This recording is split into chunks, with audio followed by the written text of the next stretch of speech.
Assalamualaikum warahmatullahi wabarakatuh. Perkenalkan, nama saya Nazia Safira, NPM 231390 dari Fakultas Ilmu Hukum Universitas Pasundan. Baik, pada kesempatan kali ini saya akan menjelaskan mengenai silogisme untuk memenuhi kelengkapan tugas silogisme mata kuliah logika. Pada poin pertama, saya akan menjelaskan pengertian yang bersumber dari buku logika dari DRS Haji Mundili. Baik, pada poin pertama ini saya akan menjelaskan pengertian logika menurut Aristoteles. Aristoteles ini membatasi silogisme sebagai argumen yang konklusinya diambil secara pasti dari premis-premis yang menyatakan permasalahan yang berlainan. Lalu, silogisme ini terbagi menjadi beberapa kategori. Yang pertama ada silogisme kategori, baik melalui bentuk standarnya maupun bukan, atau yang bisa disebut dengan antimem dan sorit. Silogisme hipotik, silogisme disjunktif, maupun melalui dilema. Nah, kalau permasalahan eduksi oleh sebagian ahli logika itu dapat disebut dengan penyimpulan secara langsung, yang dimana bisa disebut dengan immediate inference. Maka silogisme merupakan bentuk penyimpulan tidak langsung atau yang bisa disebut dengan mediate inference. Nah, dengan demikian dapat dikatakan silogisme ini menyimpulkan pengetahuan baru yang kebenarannya diambil secara sintesis dari dua permasalahan yang dihubungkan dengan cara tertentu yang tidak terjadi dalam penyimpulan melalui edukasi. Baik, pada poin selanjutnya kita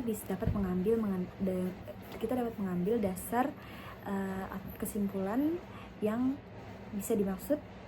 Kesimpulan ini bukanlah proposisi yang dapat kita nyatakan dalam bentuk oposisi, melainkan proposisi yang mempunyai hubungan independen, bukan sembarang hubungan independen itu sendiri.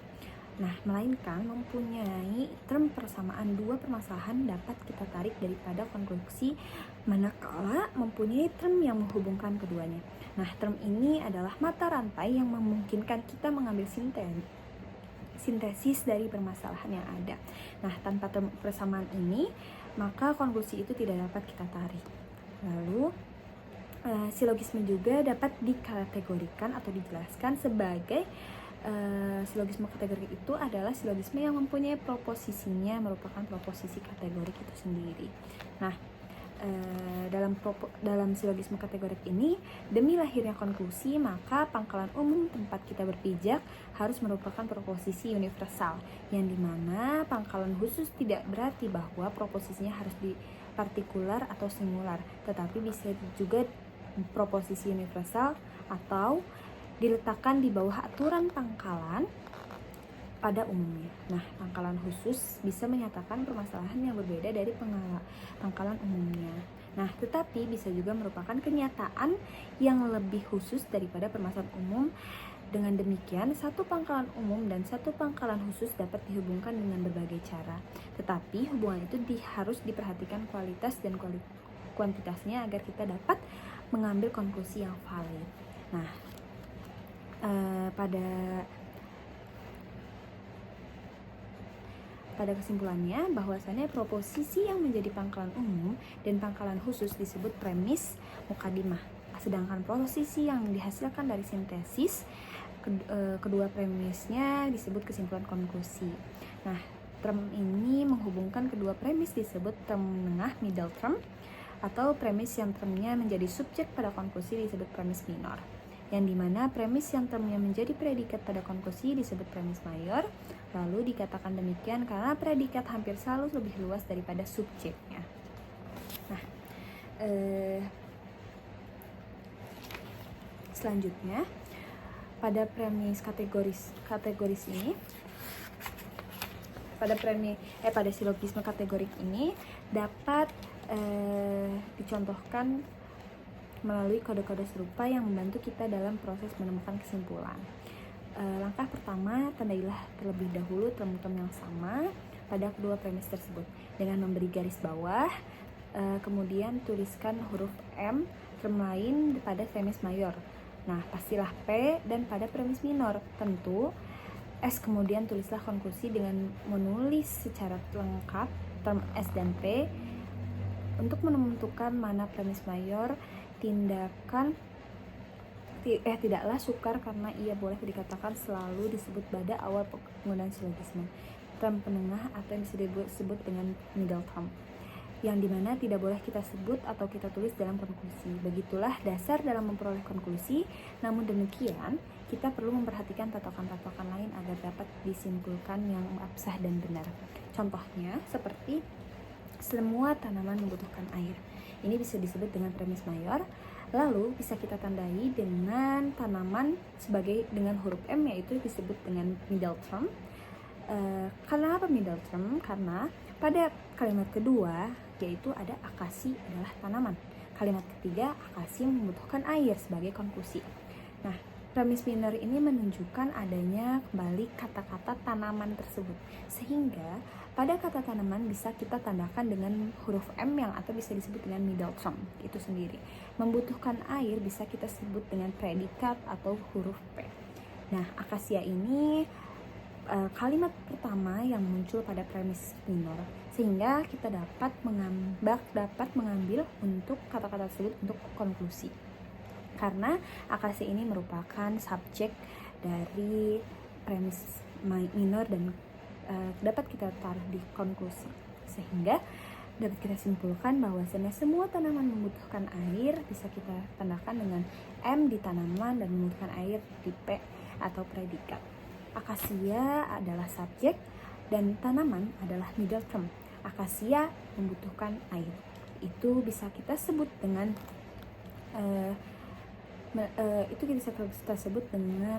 konklusi atau yang bisa disebut dengan kesimpulan tersebut. Dan bisa kita tandai dengan S dan P, subjek dan predikat. Nah, kemudian kita bisa memasuki poin kedua mengenai hukum-hukum silogisme kategorik. Nah, agar didapat kesimpulan yang benar, kita harus memperhatikan tentunya patokan-patokan silogisme. Patokan-patokannya adalah yang pertama, apabila dalam satu premis partikular, kesimpulan harus partikular juga. Nah, kedua, apabila salah satu premis negatif, kesimpulan harus negatif juga. Dan yang ketiga, dari dua premis yang sama, partikular tidak sah diambil kesimpulannya. Sehingga kesimpulan yang dapat diturunkan dari premis partikular tidak pernah menghasilkan kebenaran yang pasti, dan juga oleh karena itu kesimpulannya adalah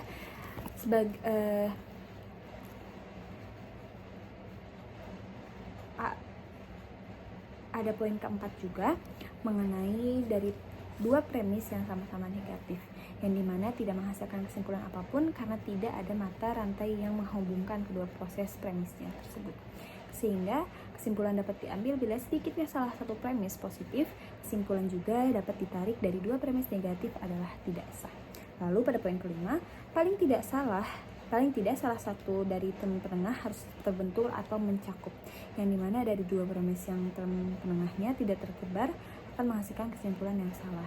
Seperti pada poin ke-6, term predikat dalam kesimpulan harus konsisten dengan term predikat yang ada pada premisnya. Bila tidak, kesimpulan menjadi salah.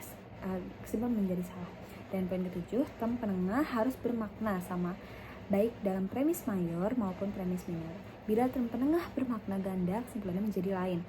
Dalam poin ke-8, silogisme harus terdiri dari 3 term, yaitu term subjek, term predikat, dan term middle. Apabila terdiri dari sebuah tema tidak bisa diturunkan konklusi, begitu pula bila terdiri dari 2 atau lebih dari 3 term. Nah, masuk ke poin ketiga, absah dan benar. Dalam membicarakan silogisme, kita harus mengenal dua istilah, yaitu absah dan benar. Absah sendiri berarti valid, yang dimana berkaitan dengan prosedur penyimpulannya, apakah pengambilan konklusi ini sesuai dengan patokan atau tidak. Nah, dikatakan valid apabila sesuai dengan patokan di atas, dan dikatakan tidak valid apabila sebaliknya. Kemudian, berkaitan dengan proposisi dalam silogisme itu, apakah ia didukung atau sesuai dengan fakta atau tidak. Bila sesuai dengan fakta, proposisi itu benar. Bila tidak, ia salah. Nah, keabsahan dan kebenaran dalam silogisme merupakan suatu satuan yang tidak bisa dipisahkan. Karena Untuk mendapatkan konklusi yang sah dan benar, hanya konklusi dari premis tersebut saja yang benar dari prosedur yang sah, konklusi itu dapat diakui. Nah, mengapa sih demikian? Karena bisa terjadi karena dari premis salah dan prosedur valid menghasilkan konklusi yang benar. Sehingga demikian ada juga dari premis salah dan prosedur invalid dihasilkan konklusi benar. Nah, contohnya konklusi silogisme ini hanya bernilai manakala diturunkan dari premis yang benar dan prosedur yang valid. Sehingga konklusi yang meskipun benar tetapi diturunkan melalui prosedur yang invalid dari premis yang salah tidak bernilai karena dalam silogisme kita tidak menghadirkan kebenaran baru. Nah, tetapi kebenaran yang sudah terkandung pada premis-premisnya. Lalu memasuki pada poin keempat mengenai bentuk-bentuk silogisme, yang dimana sekarang kita membicarakan mengenai bentuk-bentuk silogisme ini dapat dibedakan atas letak medium atau term penengah, atau bisa disebut kita middle term dalam premis. Ada 4 macam bentuk silogisme, yaitu ada figur pertama yang dimana medium menjadi subjek pada premis mayor dan menjadi predikat pada premis minor. Figur kedua, ada medium menjadi predikat baik pada premis mayor maupun premis minor. Lalu yang ketiga, ada medium menjadi subjek pada premis mayor maupun premis minor. Lalu yang figur keempat, medium menjadi predikat pada premis mayor dan menjadi subjek pada premis minor. Yang dimana keempat figur ini jika dinyatakan dalam bentuk lambang untuk memudahkan ingatan kita tentang figur-figur silogisme ini. Nah, para ahli logika ini melakukannya dalam syair sub pre prima pre secunda sub tertia pre sub quarta. Nah, setiap proposisi dalam susunan silogisme bisa dalam bentuk A, I, E atau O. Karena itu premis mayor, premis minor ataupun konklusi kita berkemungkinan dalam bentuk A, I, E, O dari kombinasi bentuk-bentuk proposisi itu. Maka dalam satu figur silogisme akan bisa dibentuk 4x4x4 macam silogisme sehingga ada 64 macam. Nah, kemudian juga masuk ke dalam figur ke-1, yang dimana medium menjadi subjek pada premis mayor dan menjadi predikat pada premis minor, dimana ketentuan khusus bagi bentuk-bentuk dalam figur ini adalah premis mayor harus universal dan premis minor harus afirmatif. Lalu ada 4 macam bentuk yang sah dari figur ini adalah AAA atau yang bisa disebut dengan Barbara, EAE Caleren, AII Dari, EIO Ferio.